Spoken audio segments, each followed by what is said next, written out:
ઉત્તરાયણના ગણતરીના કલાકો પહેલા જ ગુજરાતભરની પતંગ બજારોમાં ખરીદીનો માહોલ જામ્યો। મોડી રાત સુધી અમદાવાદની બજારોમાં ચારે બાજુ લોકો ફિરકી અને પતંગની ખરીદી કરવા માટે ઉમટી પડ્યા।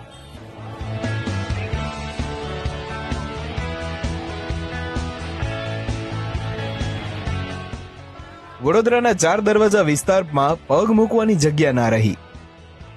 मैं काइट फेस्टिवल के लिए कार्ड लेने आई हूँ। મોટી સંખ્યામાં લોકો પતંગ દોરા અને અન્ય વસ્તુઓની ખરીદી કરવા પહોંચ્યા।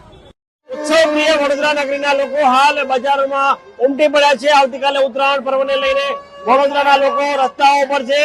ખાસ કરીને 4 દરવાજા વિસ્તારમાં લોકો ઉમટી પડ્યા છે। જોઈ શકો છો કે લોકો પતંગ દોરા અને અન્ય વસ્તુઓ ખરીદવા માટે આવ્યા છે। સુરતની બજારોમાં લોકોએ પતંગ દોરા સહિતની વસ્તુઓની ધૂમ ખરીદી કરી।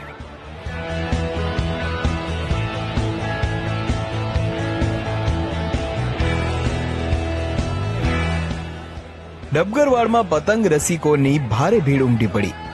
અત્યારે મોટી સંખ્યામાં હું બતાવવા